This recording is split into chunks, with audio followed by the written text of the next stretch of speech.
ओम शांति। नमस्ते। आज के सत्र में आप सबका हार्दिक स्वागत है। कहते हैं हर कर्म करने से पहले प्रभु का स्मरण करना चाहिए, परमात्मा को याद करना चाहिए। तो हम भी आज के सत्र की शुरुआत परमात्मा की मीठी याद से करते हैं। तो 1 मिनट के लिए हम सब साइलेंस में परमात्मा को याद करते हैं। चलिए साइलेंस में बैठ जाते हैं। कर्म योग की करामात से इस जग को बदलाना है। कर्म योग की करामात से इस जग को बदलाना है। अपने कर्मों के द्वारा हमें कर्म योग सिखलाना है।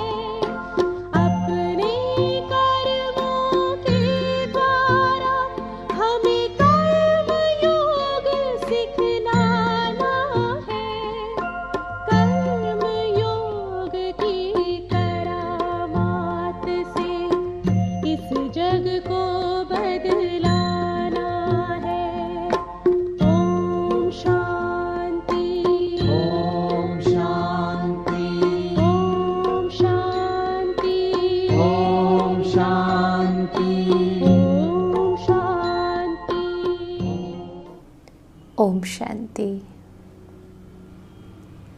पिछले सत्र में हमने समय की पुकार के बारे में समझा, काल चक्र के बारे में हमने समझा।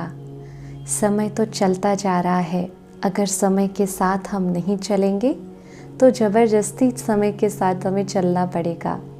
समय एक चक्र में चलता है। कहा जाता है चलना ज़िंदगी की शान है और जो रुका वो परेशान है। तो आज हम समझेंगे कर्म की गुह्य गति, कर्मों के आधार पर भारत के पतन और उत्थान की कहानी। तो चलिए शुरू करते हैं। तो सबसे पहले तो कर्म क्या है, कैसे कर्म करने चाहिए, कैसे कर्म हमें नहीं करने चाहिए, ये समझ, ये बुद्धि हमें विकसित करनी होगी। तभी हम जो चाहते हैं कि हमारा जीवन सुखमय शांतिमय हो वो संभव है। वैसे भी देखा जाए तो कर्म के विषय में श्रीमद् भगवत गीता में भी बहुत कुछ कहा है। और आज मनुष्य के मन में भी बहुत सारे क्वेश्चंस हैं कि कर्म क्यों करने चाहिए, कैसे कर्म करने चाहिए। और तभी आज संसार में कई महान आत्माएं हैं जो कर्म के विषय में हम सबके सामने स्पष्टता भी करना चाहती है। तो श्रीमद् भगवत गीता में भी भगवान ने अर्जुन को कर्म की गुह्य गति का राज समझाया है और कर्म के ऊपर कई सारा ज्ञान भी दिया है। परंतु कई लोग ये पूछते हैं कि भाग्य बड़ा या कर्म बड़ा, यानी कि पुरुषार्थ बड़ा या प्रारब्ध बड़ी। यहाँ हम एक कहानी छोटी सी सुनते हैं। एक बार एक राजा था, वो जंगल से गुजर रहा था तो उसने कुछ बहस की आवाज़ सुनी। तो वो उस दिशा में गया जहाँ से आवाज़ें आ रही थी। तो वहाँ 3 व्यक्ति थे जो आपस में बहस कर रहे थे कि हम तीनों में से सर्वश्रेष्ठ क्यों कौन है। तो वो तीनों ने राजा को देखकर कहा कि अभी आप ही न्याय कीजिए कि हम तीनों में से सर्वश्रेष्ठ कौन है। पता है वो 3 कौन थे? एक था कर्म, दूसरा था भाग्य और तीसरी थी बुद्धि। और ये तीनों चाहते थे कि वो राजा जो है वो न्याय करे कि कर्म श्रेष्ठ है, भाग्य श्रेष्ठ है या बुद्धि श्रेष्ठ है। तो राजा ने कहा अपने आप को सर्वश्रेष्ठ साबित करने के लिए प्रमाण चाहिए। तभी उस समय उस जंगल से एक लकड़हारा पास हो रहा था। तो राजा ने कहा इस लकड़हारे के ज़रिए आप अपना प्रमाण दीजिए कि आप सर्वश्रेष्ठ है। और उसके लिए राजा ने 3 हफ्ते दिए। फिर सबसे पहले जो कर्म था उसने उस लकड़हारे के अंदर प्रवेश किया और फिर देखा गया कि उस दिन उस लकड़हारे ने बहुत काम किया, बहुत सारी लकड़ियाँ काटी। लकड़ियाँ तो बहुत सारी काट ली, परंतु उसके साथ न बुद्धि थी न भाग्य था, तो उसने अपनी बुद्धि तो चला नहीं सकता था। जब शहर में बेचने के लिए जाना था तो इतनी सारी लकड़ियाँ कैसे बेचने जाएगा, तो उसने कुछ लकड़ियाँ वहाँ पर साइड में रख दी और बाकी की लकड़ियों को हाथ में लेकर वो शहर गया। वहाँ उस लकड़ियों को बेचकर फिर वो वापस आया उस लकड़ियों को लेने जो उसने जंगल में रखी थी, परंतु उसके पास न भाग्य था न बुद्धि थी। तो भाग्य नहीं होने की वजह से उस लकड़ियों की तो चोरी हो चुकी थी। तो फिर उस दिन उतनी ही कमाई हुई जितनी वो हाथ में लकड़ी लेकर गया था। ऐसा 1 हफ्ते तक चलता रहा। अब बारी थी भाग्य की प्रवेश करने की। तो कर्म निकल गया और भाग्य ने उस लकड़हारे के अंदर प्रवेश किया। तो भाग्य था इसलिए उस इंसान को, उस लकड़हारे को बहुत बड़ी लॉटरी लगी, बहुत सारे पैसे आए। तो उसने सोचा कि अब मुझे जाकर लकड़ियाँ काटने की क्या ज़रूरत है जब मेरे पास इतने सारे पैसे हैं, क्योंकि उसके पास बुद्धि भी तो नहीं थी। तो उसने वो सारे पैसे यूज़ करना शुरू कर दिए। वो पैसे ऐसे ही उड़ाता रहा और 1 हफ्ते के अंदर देखा वो सारे पैसे ख़त्म हो गए, क्योंकि वो साथ में कोई कर्म भी तो नहीं कर रहा था, ना बुद्धि से कर्म करके पैसे कमा रहा था। तो पैसे सारे ख़त्म हो गए और वापस वही स्थिति में आ गया जैसा वो था। फिर अब समय था 3रा हफ्ता बुद्धि को उसके अंदर प्रवेश करने का। तो बुद्धि ने जब उस लकड़हारे के अंदर प्रवेश किया तो लकड़हारे की बुद्धि चलने लगी। उसने सोचा कि आज मैं अपनी कुल्हाड़ी को शार्प करके जाता हूँ ताकि बहुत सारी लकड़ियाँ काट सकूँ। फिर वो जाता है जंगल में और उस दिन बहुत सारी लकड़ियाँ काटता है। क्योंकि उसके पास बुद्धि थी तो उसने सोचा कि एक कार्ट के अंदर इतनी सारी लकड़ियों को मैं जमा करके फिर मैं शहर में जाता हूँ। तो सारी लकड़ियों का बंद बनाकर बांध करके फिर वो जाता है शहर में और फिर शहर में जाकर इतनी सारी लकड़ियों को बेचता है तो बहुत सारा धन आता है। दूसरे दिन वो सोचता है अपनी बुद्धि से कि आज मैं 2 कुल्हाड़ी लेके जाता हूँ। एक की शार्पनेस अगर कम हो गई तो मैं दूसरी कुल्हाड़ी के ज़रिए मैं बहुत सारी लकड़ियाँ काट सकता हूँ। तो दूसरे दिन वो 2 कुल्हाड़ी ले जाता है। तो उस दिन तो 3-4 गुना ज़्यादा वो कुल्हाड़ी से लकड़ियाँ काटता है और फिर एक बहुत बड़ी बैलगाड़ी, क्योंकि पैधन तो आ गया था, बैलगाड़ी खरीद करके और उसमें सारी लकड़ियाँ जमा करके फिर वो शहर जाता है। और वहाँ पर ये सारी लकड़ियाँ जब बेचता है तो बहुत सारा धन आता है। ऐसा करते करते 1 हफ्ते के अंदर तो बहुत सारा धन भी मिलता और उसका परिवार बहुत खुश रहता है। तभी यहाँ पर साबित होती है कि बुद्धि जो है वो सर्वश्रेष्ठ है। इसलिए तीनों में अगर प्रबल है तो वो बुद्धि है। परमात्मा भी आकर के हमें ज्ञान और बुद्धि देते हैं, हमें सही कर्म करने की बुद्धि और ज्ञान देते हैं और विधि बताते हैं कि इस समय में जो वर्तमान समय चल रहा है, ऐसे समय में हमें किस प्रकार के कर्म करने चाहिए। बुद्धि और ज्ञान के हिसाब से अगर कर्म किया जाए तो प्रारब्ध और पुरुषार्थ दोनों सहज हो जाता है। और प्रारब्ध जो वो है वो हमेशा स्थायी रहता है, भाग्य हमेशा स्थायी रहता अगर ज्ञान और बुद्धि से कर्म किया जाए। परंतु कई लोग सोचते कि जो नसीब में होगा वो मिलेगा, तो ऐसे कुछ नहीं मिलता। और ऐसे कहने वालों को तो कहेंगे महान बेसमझदार है। लेकिन कईयों ने जब बुद्धि से भी अच्छे कर्म किए परंतु उसके साथ कुछ ऐसी घटनाएं घट गई तो उनके मन में ये सवाल उठता है कि हमने अच्छा किया फिर भी हमारे साथ ऐसा क्यों, हमारे जीवन में तनाव क्यों, क्यों ईश्वर के घर में न्याय नहीं है, हमें ऐसा ही जीवन जीना है। ऐसे कई सारे सवाल मनुष्य के अंदर मन में उठते हैं कि क्यों ऐसा हो रहा है। तभी कई सारे महान आत्माओं ने ये स्पष्ट करने की कोशिश की है दुनिया में कि कर्म की जो गति है वो अति गुह्य है और कर्म के साथ हमारे जन्मों का गहरा संबंध है। इसलिए कहा जाता है जैसा कर्म करोगे वैसा फल पाओगे और जैसा आपका कर्म होगा वैसा आपको जन्म मिलेगा और ऐसे भी लोग कहते हैं कि अगर आप बुरा कर्म करोगे, अच्छा कर्म नहीं करोगे, तो आपको अलग अलग योनियों में अलग अलग जन्म लेने पड़ेंगे। जैसा कर्म किया वैसी योनि में जाकर जन्म लेना पड़ेगा, ऐसा लोग कहते हैं।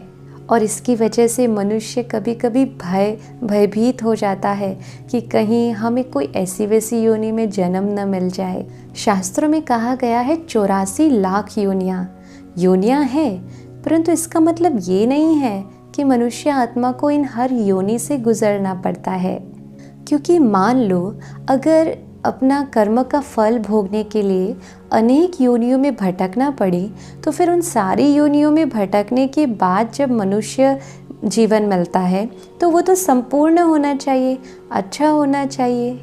परंतु क्यों आज मनुष्य जब बच्चा पैदा होता है तो जन्मते ही लूला लंगड़ा है? वो तो और योनियों में सब भोग कर आया ना अपने कर्मों का फल। फिर उस योनियों में जब भोग कर आया है तो मनुष्य जीवन में जब जन्म लेते ही लूला लंगड़ा, अंधा या डिफेक्टेड क्यों होते हैं?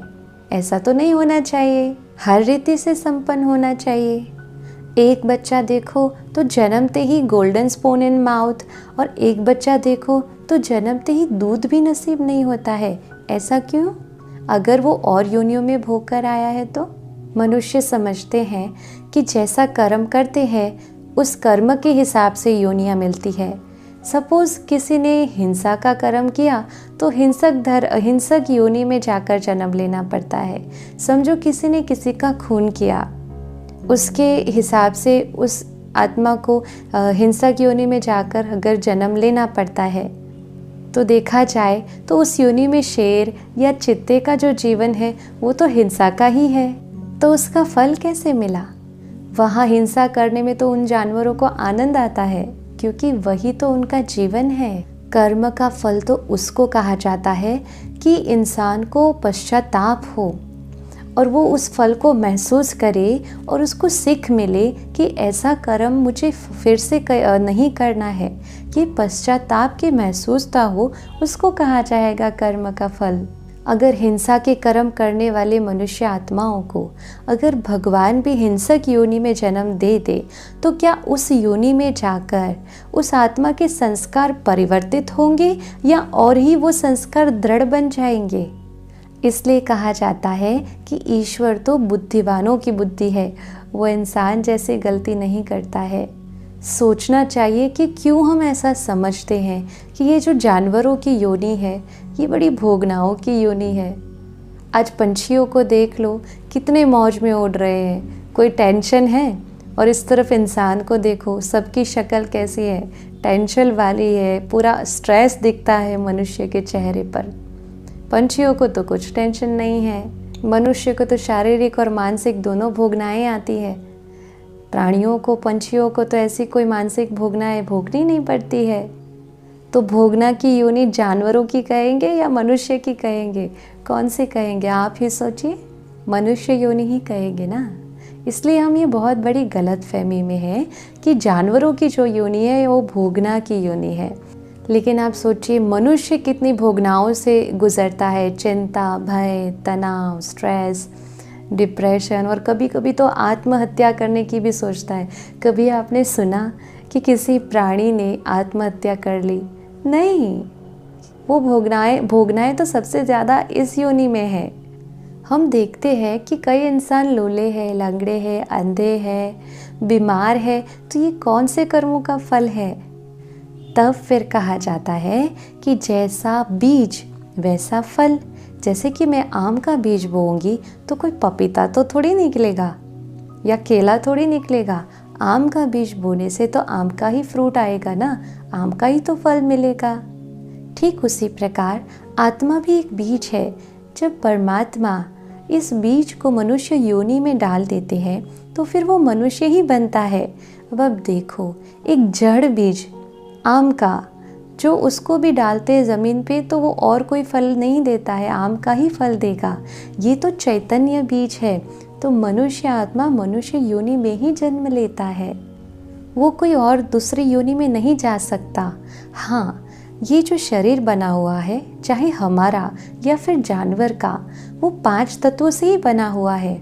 जैसे वो कहते हैं ना, धरनी एक, खाद एक, धूप एक और पानी भी एक मिल रहा है, परंतु बीज अलग अलग है तो फल भी अलग अलग मिलेगा।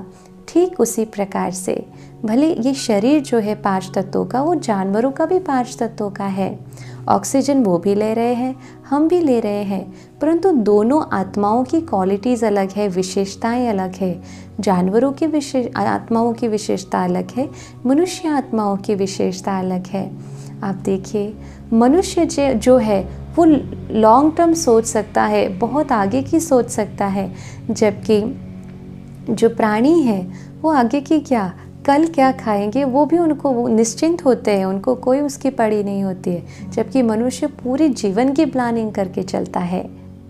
अगर प्राणियों में देखा जाए तो पशु पंछियों में ये एक विशेषता होती है कि कोई भी प्राकृतिक आपदाएं आने वाली होती है तो उनको पहले ही प्रायर पता चल जाता है, जबकि मनुष्य में ये विशेषता नहीं है। मनुष्य आत्माओं को ये समझ में नहीं आता है। तो हर एक आत्मा की विशेषताएं अलग अलग होती हैं और जो आत्मा जिस योनि में होती, उसी योनि में वो पुनर्जन्म लेती है। दूसरा देखा जाए तो हर एक आत्मा अपनी अपनी योनि में खुश है। जानवर लोग भी अपनी योनि में बहुत खुश है। आज अनाज में कीड़े पड़े हो और उसको धूप में रखो तो वो भी अपनी जान बचाने के लिए भागते हैं। क्यों? क्योंकि उसको भी अपनी योनि प्रिय है, नहीं तो मर जाता, ताकि हर योनियों से भटकना पूरा हो जाए जल्दी जल्दी और फिर मनुष्य का जन्म ले ले। नहीं, क्योंकि उसको अपनी योनि भी प्रिय है, इसलिए वो अपनी जान बचाने के लिए भागता है। ठीक उसी प्रकार मनुष्य भी जब बहुत बीमार होता है, वो जीना चाहता है, मरना नहीं चाहता, क्योंकि मनुष्य को भी अपनी योनि ही पसंद है। तो हर आत्मा अपनी अपनी योनि में सुरक्षित महसूस करती है और अपनी अपनी योनि को ही पसंद करती है। एक और बात यहाँ समझने की है कि जितने भी मनुष्य को अपने पूर्व जन्म याद आए हैं, उनमें से किसी ने भी नहीं कहा कि वो जानवर था। आज तक जितने रिसर्च हुए हैं, उन सब में जो मनुष्य को अपने पूर्व जन्म की याद आई है, वो सभी ने यही किया है कि वो मनुष्य थे। और इतना ही नहीं, आज विज्ञान भी इस बात की पुष्टि करता है कि मनुष्य मनुष्य ही बनता है। पहले विज्ञान भी इस पुनर्जन्म की बात को नहीं मानता था, परंतु बहुत सारे रिसर्चेस होने लगे हैं और ये बात सामने आई है कि मनुष्य मनुष्य ही बनता है। अमेरिका में भी पुनर्जन्म को लेकर बहुत सारे रिसर्चेस हो रहे हैं। उसमें एक डॉक्टर है रेमंड मूडी, जिनकी 1975 में लाइफ आफ्टर लाइफ ये बेस्ट सेलिंग बुक रही। ये बहुत अच्छे फिलोसोफर और साइकोलॉजिस्ट भी है। तो उनकी एक पूरी टीम है जो पुनर्जन्म के ऊपर रिसर्चेस कर रही है और उन्होंने आज तक, इस टीम ने 1 लाख से भी ज़्यादा लोगों के ऊपर, मनुष्य आत्माओं के ऊपर ये रिसर्चेस किए हैं पुनर्जन्म के विषय में। तो उसमें यही बात सामने आई है, 60,000 से ज़्यादा लोगों की भाषा जो मैच की गई, तो वो मनुष्य की भाषा मिल आई है और बाकी की जो भाषा भी मिली वो भी मनुष्य की ही थी, कोई जानवरों की नहीं थी। तो ये बात भी पुष्टि करता है, समर्थन देता है और आज वैज्ञानिक, साइंटिस्ट और पूरा साइंस, मॉडर्न साइंस भी ये मानने लगा है कि मनुष्य जो है वो मनुष्य योनि में ही जन्म लेता है और कोई योनि में जन्म नहीं लेता। क्योंकि आप देख लीजिए, कोई भी केस देख लीजिए पूरे संसार का, जो मनुष्य को हिप्नोटाइज करके पूर्व जन्म में जब ले जाया जाता है, कितने भी बर्थ पीछे ले जाया जाता है, तो वो मनुष्य जीवन का ही वर्णन करता है। आज तक किसी ने नहीं कहा कि वो किसी जानवर का जन्म उसने लिया हो। तो ये बात भी सिद्ध करता है कि मनुष्य आत्मा है, वो मनुष्य का ही जीवन लेती है। पर यहाँ पर कईयों को ये प्रश्न उठता है कि कई लोग हैं जो गलत कार्य कर रहे हैं, बुरे कर्म कर रहे हैं, पाप कर्म कर रहे हैं, फिर भी वो मज़े से जी रहे हैं। ये कौन सा ईश्वर का न्याय है? तो यहाँ पर मैं एक छोटी सी घटना सुनाती हूँ। एक बार एक खेत था और उसमें एक किसान था। वो किसान एक बार खेत में आराम से बैठा हुआ था और उस समय उसको बहुत ज़ोर से चिल्लाने की किसी की आवाज़ आई आदमी की। तो जब वो उस दिशा में बढ़ता है तो वो देखता है कि किसी ने उसका खून किया चाकू से और वो भाग गया। तो उस इंसान की जो जिसका खून हुआ था वो अंतिम सांसें ले रहा था और उसके पेट में वो चाकू था जिससे वो दर्द से करा रहा था। तो उस किसान ने सोचा कि मैं इस चाकू को उसके पेट से निकाल दूँ ताकि उसको थोड़ा सा दर्द कम महसूस हो। और जब वो चाकू निकाल ही रहा था और उसके हाथ में जब वो चाकू था, उसी समय गांव के कुछ लोगों ने उसको देख लिया।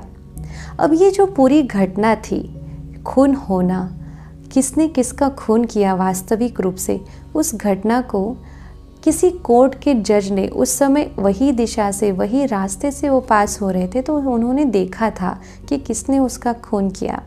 अच्छा, आगे बढ़ते हैं। तो जब गांव वालों ने ये देखा कि किसान के हाथ में चाकू है तो उन्होंने समझा कि ये खून तो किसान ने किया है। तो फिर उसके ऊपर मुकदमा चला और उसको फांसी की सज़ा हो गई। वो बोलता रहा कि मैंने खून नहीं किया है, मैंने नहीं किया है, किसी और ने किया है और वो भाग गया है।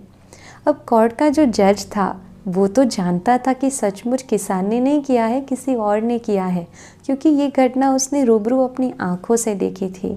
परंतु क्योंकि सारे सबूत किसान के खिलाफ थे तो वो कुछ बोल भी नहीं सका।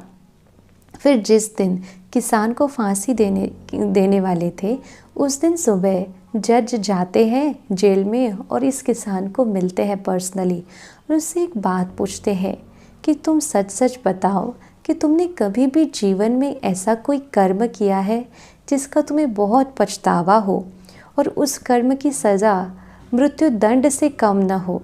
तब वो किसान कहता है कि हाँ, मैंने बहुत पहले, सालों पहले जाने अनजाने में एक ऐसा कर्म कर दिया जिसकी वजह से किसी की जान चली गई थी। तब वो कहता है जज कि बस समझ लो उसी कर्म का फल आज तुम्हें मिल रहा है। तो वो किसान प्रश्न पूछता है कि जो इंसान खून करके भाग गया वो तो मज़े से रह रहा है, उसको क्यों सज़ा नहीं मिली? तब वो कहता है जज कि उसको भी मिलेगी, जैसे तुम्हारे उस कर्म की सज़ा आज मिल रही है उसको भी उसके कर्म की सज़ा कभी ना कभी ज़रूर मिलेगी। अभी उसके पापों का घड़ा भर रहा है। तो वैसे ही अगर आप सोच रहे हैं कि कोई इंसान बहुत गलत कार्य कर रहा है फिर भी वो मज़े से रह रहा है, तो वो मज़े से भले रह रहा हो। कहा जाता है कि ईश्वर कभी हमारे कर्मों को माफ़ कर भी दे परंतु कर्म हमें माफ़ नहीं करते, तो हर कर्म का हिसाब तो देना ही पड़ता है। तो कभी ऐसा नहीं सोचना कि बुरे कर्म करते हैं वो लोग खुश रहते हैं, सुखी है। नहीं, उस कर्म का हिसाब भी देना ही पड़ता है, आत्मा को चुकाना ही पड़ता है, क्योंकि जीवन की हर घटना कर्म से जुड़ी हुई है और कर्म की गति बहुत गुह्य है।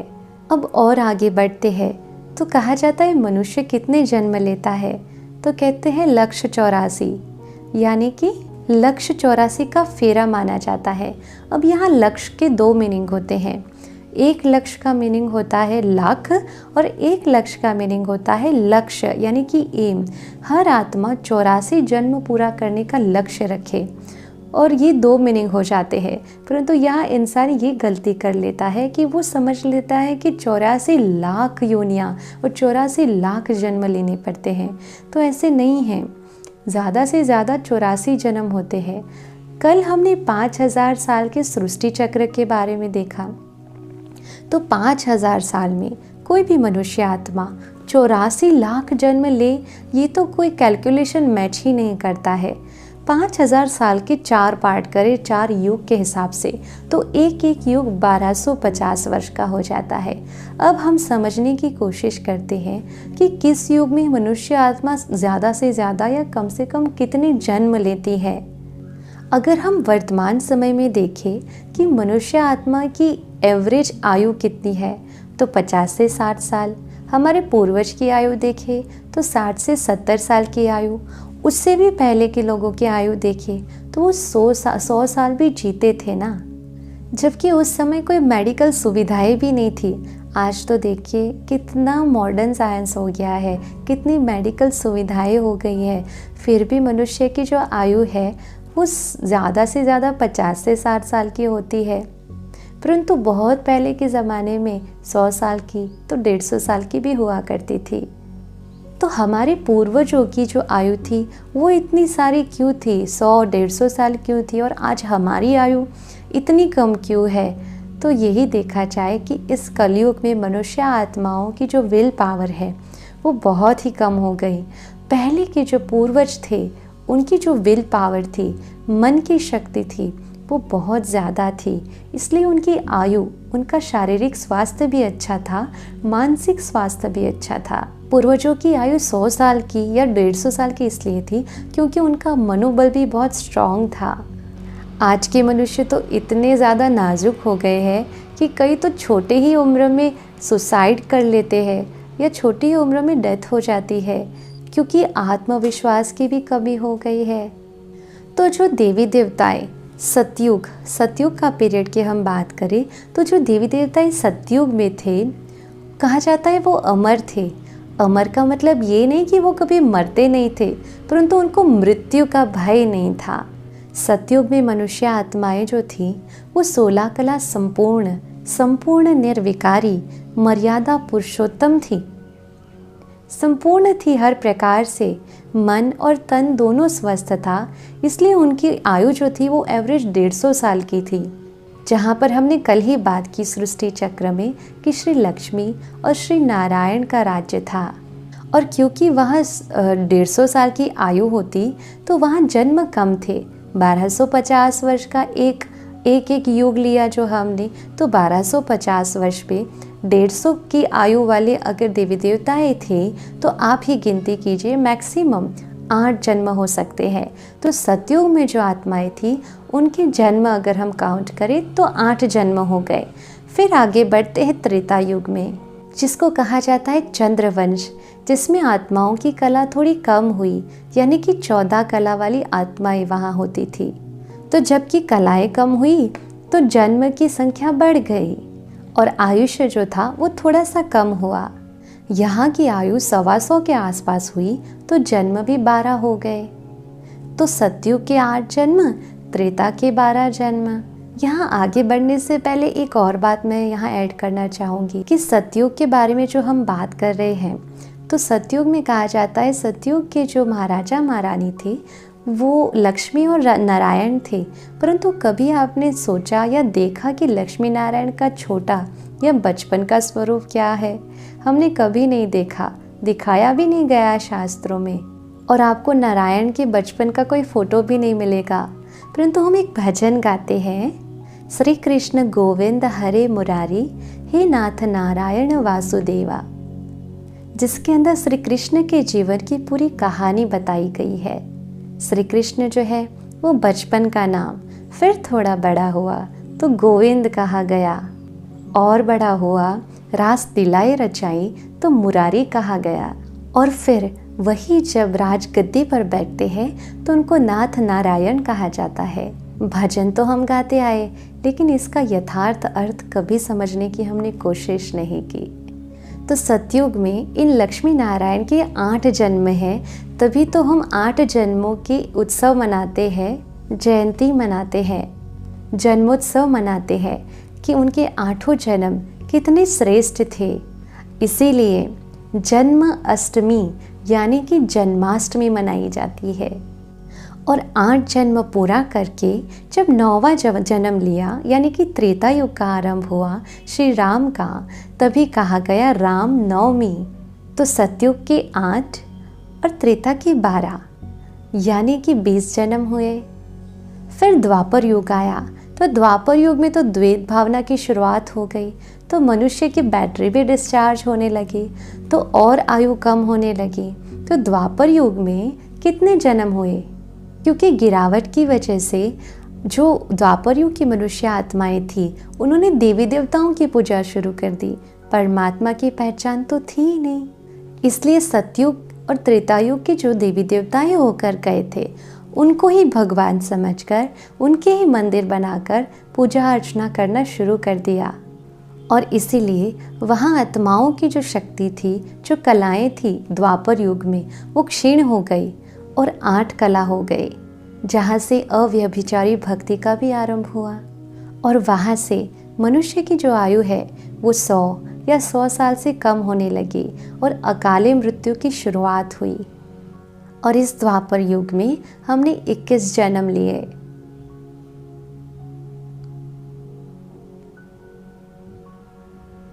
उसके बाद आया कलयुग।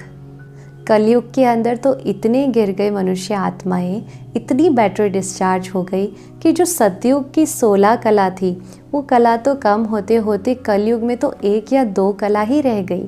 तो उसकी वजह से मनुष्य आत्माओं की वृत्ति भी तामसिक हो गई और इसीलिए आयु भी कम हो गई, तो जन्म बढ़ गए। छोटी छोटी आयु वाले बहुत सारे जन्म और 42 जन्म हो गए। तो इस प्रकार से अगर गिनती की जाए तो सतयुग के 8 जन्म, त्रेता के 12 जन्म, द्वापर के 21 जन्म और कलयुग के 42 जन्म, टोटल हो गई 83 बर्थ्स, यानी कि 83 जन्म। अब 84वां जन्म जो है वो इस संधिकाल में होता है। कलयुग अंत और सतयुग के आदि के बीच का जो समय संगम युग में होता है। सतयुग और कलयुग के संधिकाल का समय, जिसको संगम युग कहा गया, जब स्वयं परमात्मा इस धरा पर अवतरित होते हैं और अब हमारे कर्मों की और हमारे जन्मों का ज्ञान देकर, पूरी कहानी सुनाकर, सृष्टि चक्र का ज्ञान सुनाकर, कर्म की गुह्य गति के बारे में हमें समझाते हैं। और इस संगम युग का ये एक जन्म है जिसको दुर्लभ माना गया है, क्योंकि ये जन्म बार बार नहीं मिलता है। क्योंकि इस जन्म में हमें तीनों कालों का ज्ञान मिलता, आदि, मध्य और अंत का ज्ञान मिलता है। आत्मा का संपूर्ण ज्ञान मिलता है, परमात्मा का संपूर्ण ज्ञान मिलता है, सृष्टि चक्र के बारे में हमें ज्ञान मिलता है। तभी इस जन्म को दुर्लभ माना गया है। तो ये एक जन्म संगम युग का है। तभी भक्ति मार्ग में भी इस एक जन्म का बहुत महत्व है और कहा गया है संगम पर जाकर स्नान करने से पाप धुल जाते हैं, और जो संगम में जाकर स्नान करे वो बहुत ही भाग्यवान है। वास्तव में जो आत्मा का परमात्मा के साथ संगम हुआ और परमात्मा के ज्ञान के सागर में जो आत्मा नहाई वो भाग्यवान है। कोई स्थूल स्नान की बात नहीं है। संगम युग में हम जो भी कर्म करते हैं वो हमारा बैंक बैलेंस बन जाता है। इस जन्म में हम सब जमा करते हैं और यही बैलेंस फिर हमारा 84 जन्म चलता है। इसलिए जो भी कर्म करो संगम युग में, यानी कि इस समय, वो बहुत ही सोच समझ करके करो, क्योंकि इसी के आधार पर ही 84 जन्मों का आधार है। ये संगम युग का जो बैंक बैलेंस है हमारा, वो फिर काल चक्र में सतयुग और त्रेता युग में हम यूज़ करते हैं, यानी कि प्रारब्ध भोगते हैं। फिर आगे भी चाहिए तो हम द्वापर युग से दान, पुण्य, भक्ति आदि शुरू कर देते हैं, ताकि बाकी जो 2 युग हैं उसमें चले। परंतु कलयुग में तो बिल्कुल ही खाली हो गए। इतना ही नहीं, बुद्धि भी हमारी भ्रष्ट हो गई। जाने अनजाने में कितने सारे पाप कर लिए। अच्छा, जान कर पाप करना वो तो अलग है, अनजाने में कैसे पाप किए? तो सपोज़ आपने 10 रुपया भिखारी को दिया, परंतु उस भिखारी ने उस 10 रुपये का क्या यूज़ किया, किस गलत काम में यूज़ कर लिया, तो वो भी आपके कर्म के खाते में जमा हो जाता है। तो ऐसे तो बहुत सारे पाप कर्म हमने कर लिए हैं। हमने सोचा कि हमने पुण्य किया, परंतु नहीं, उस इंसान ने उसका इस्तेमाल किस वे में किया वो भी हमारे खाते में जमा हो जाता है। कई बार ये सवाल उठता है कि अरे मैंने ऐसा कुछ भी नहीं किया, फिर मेरे साथ ऐसा क्यों होता है? अरे पूर्व जन्मों में जो कर्म करके आए हैं उस कर्म का अभी पकने का फल है, अभी पकने का टाइम है, तो वो फल तो भोगना पड़ेगा ना, वो थोड़ी हम छूट पाएंगे। तो कभी मन के अंदर ये क्वेश्चन नहीं उठना चाहिए कि क्यों ऐसा हो रहा है, क्योंकि हमने कभी ना कभी वो चीज़ ज़रूर की है जो वापस आ रही है। और तभी भगवान इस संगम युग में आते हैं और हम सभी मनुष्य आत्माओं को श्रेष्ठ बुद्धि और श्रेष्ठ ज्ञान प्रदान करते हैं और कर्म कैसे करने चाहिए इसकी विधि, यानी कि मेडिटेशन बताते हैं कैसे करना है। तो राजयोग जो है वो अपने आप को विकारों से मुक्त करना और अपने पाप कर्मों को ख़त्म करने का एक बहुत ही सहज तरीका है, जो परमात्मा स्वयं इस सृष्टि पर आकर हम बच्चों को समझाते हैं। जितना हम अपने आप को आत्मिक स्थिति में स्थित करेंगे, यानी कि अपनी आत्मा की क्वालिटीज़ के स्वरूप में स्थित रहेंगे, उतने ही हमारे कर्म जो हैं वो श्रेष्ठ बनते जाएंगे।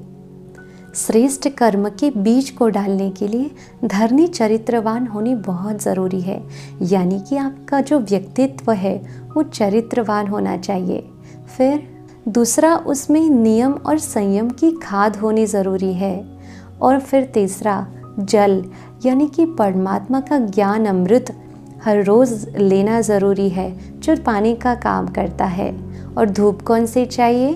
तो परमात्मा से मिली शक्तियाँ इस श्रेष्ठ बीज को उगाने के लिए धूप का कार्य करती है, तो फिर उत्तम फल मिलता है। परंतु इस फल को चिड़िया ना खा जाए, इसका भी तो ध्यान रखना है। और ये चिड़िया कौन सी है? अहंकार रूपी चिड़िया, कुसंग का रंग लग जाए वैसी वाली चिड़िया। तो हमें बहुत ध्यान रखना है। जब बीज ऐसा श्रेष्ठ होगा तो उसके फल स्वरूप प्रसन्नता और संतुष्टता अनुभव होगी आत्मा को।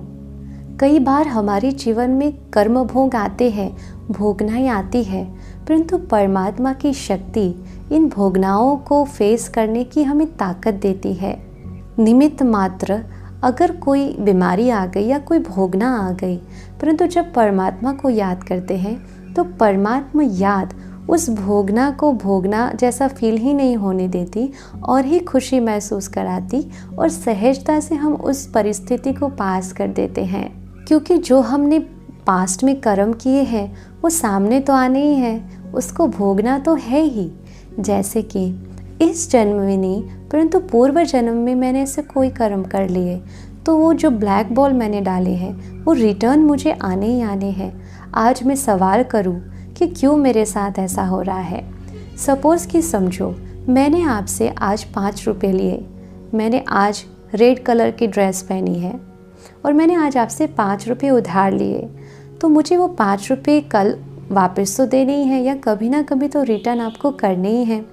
चाहे मैं वो रेड कलर की ड्रेस कल ना पहनूं, मैं येलो पहनूं, तो मैं ऐसा तो नहीं कहूँगी ना कि कल मैंने रेड कलर की ड्रेस पहनी थी, आज येलो पहनी है तो मैं आपको 5 रुपये वापस नहीं दूँगी।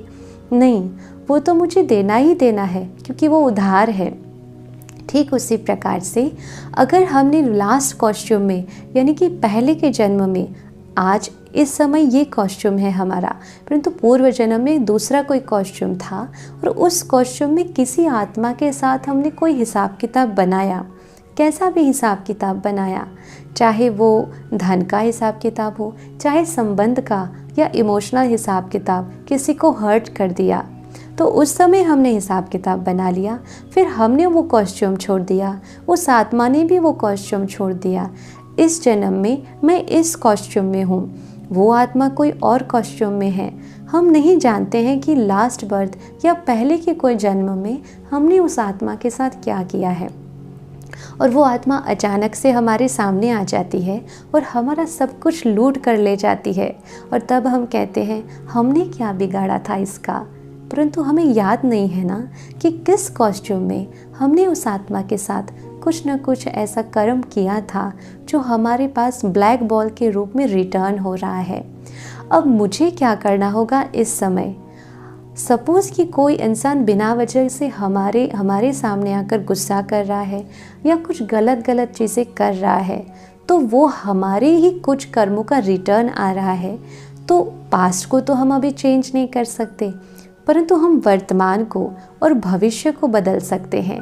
ये वर्तमान मेरे हाथ में है। तो अब मुझे क्या करना है? क्योंकि ब्लैक बॉल सामने से आ रहा है, तो अब मुझे वाइट बॉल्स डालने हैं, यानी कि मेरे कर्म जो होंगे उस आत्मा के प्रति वो श्रेष्ठ होंगे। चाहे वो मेरे साथ कुछ भी करे, परंतु मेरी उसके प्रति शुभ भावना रहे, शुभ कामना रहे।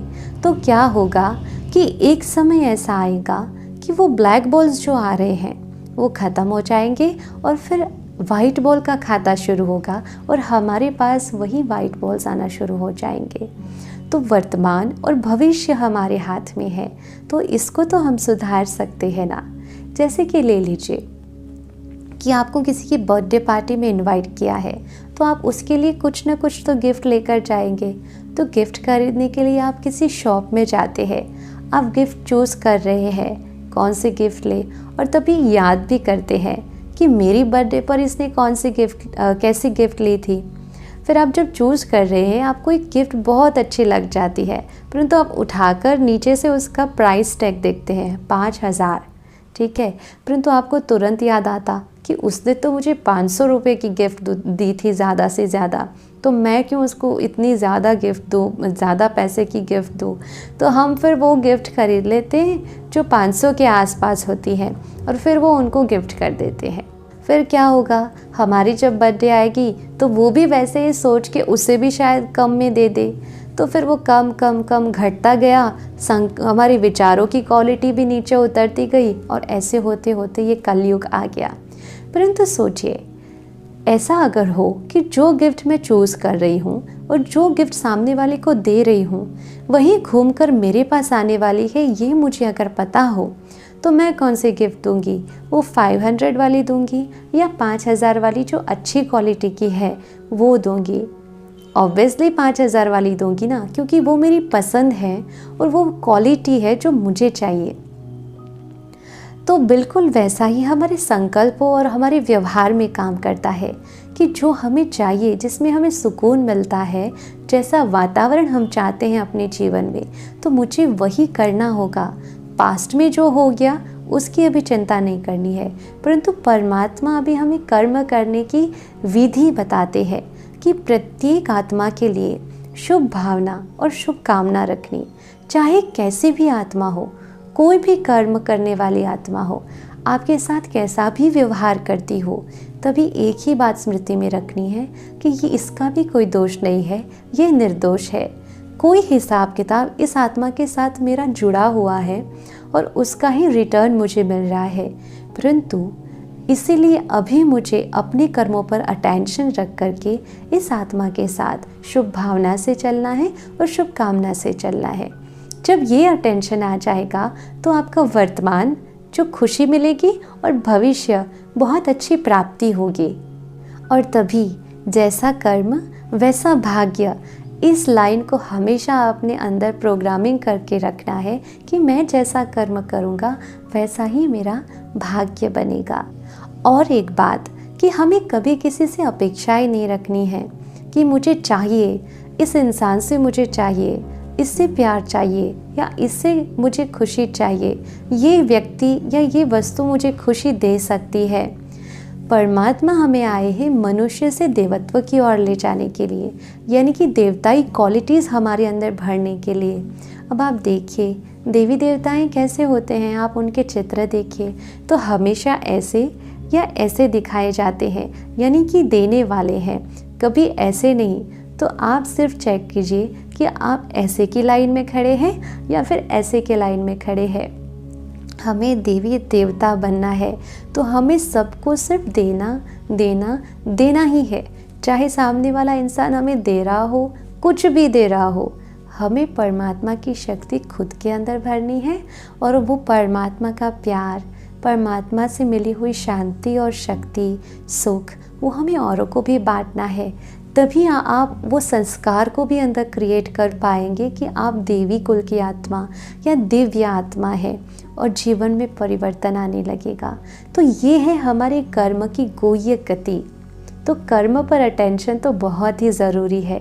अपने कर्म को ठीक करिए, अपने कर्म को श्रेष्ठ बनाइए, तो जीवन श्रेष्ठ बन जाएगा।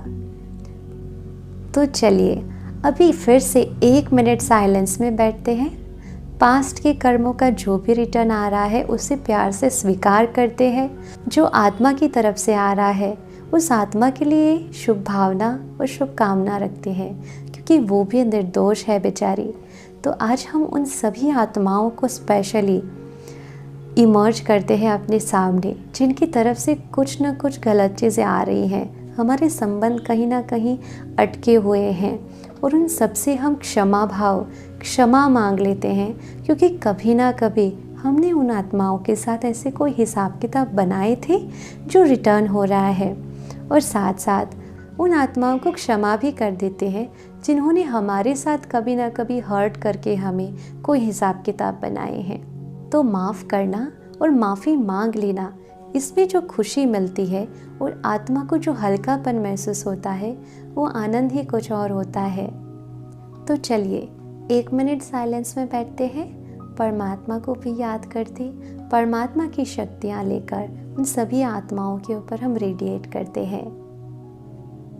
1 मिनट बिल्कुल साइलेंस में बैठ जाइए।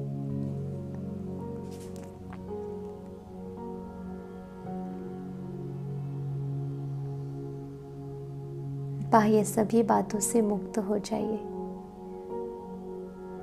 अपने आप को देखने का अभ्यास करते हैं। भ्रुकुटी के मध्य में मैं चमकता हुआ सितारा हूँ।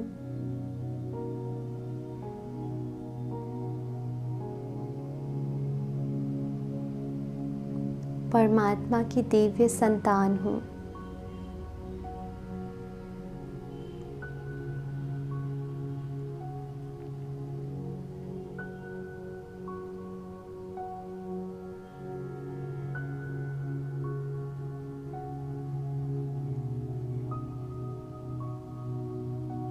परमात्मा की दिव्य शक्तियाँ मुझ आत्मा के अंदर भरती जा रही है।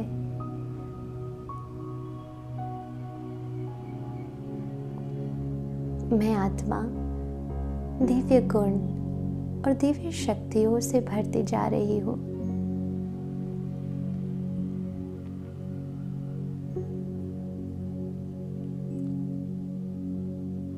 मैं देवताई आत्मा हूँ, सबको देने वाली आत्मा हूँ। मुझे किसी से कुछ नहीं चाहिए। परमात्मा प्यार और शक्तियों को सबके ऊपर लुटाने वाली, सभी आत्माओं को देने वाली आत्मा हूँ।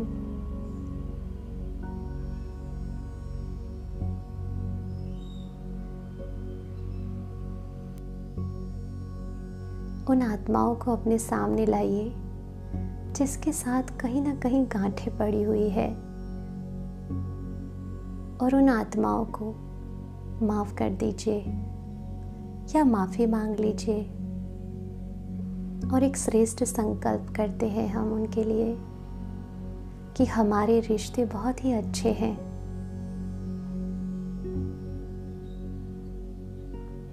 हमारे रिश्तों में प्यार और दिव्यता है।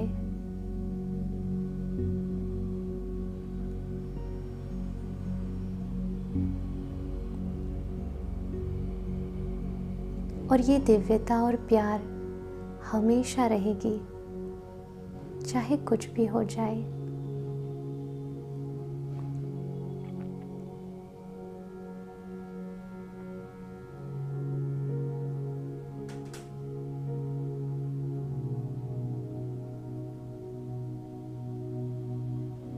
संसार की हर एक आत्मा के प्रति मेरी शुभ भावना और शुभकामना हमेशा इसी प्रकार से रेडिएट होती रहेगी।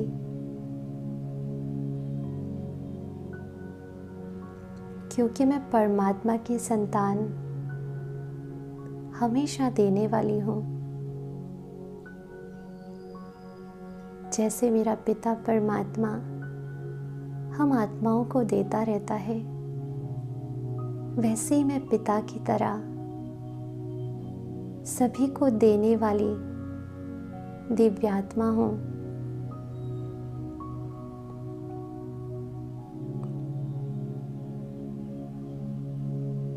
मेरे कर्म, मेरे बोल, मेरे संकल्प में दिव्यता है। मेरे हर कर्म परमात्मा की डायरेक्शन के हिसाब से हैं।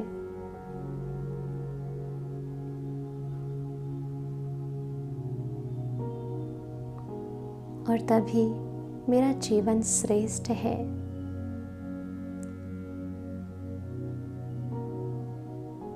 ओम शांति शांति शांति। तो आज हमने कर्मों की श्रेष्ठ गुह्य गति जो है उसके बारे में जाना।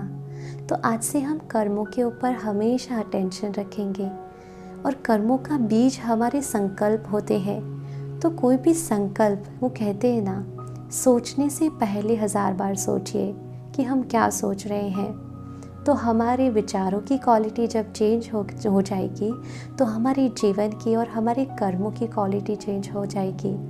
और हमेशा देने वाली स्मृति में रहिए, देवताई स्मृति में रहिए और इस पूरे संसार में खुशियाँ, प्यार बांटते रहिए।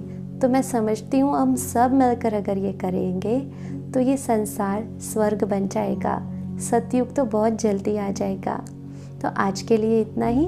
कल फिर से मिलते हैं एक नए सत्र में। ओम शांति। Thank you so much.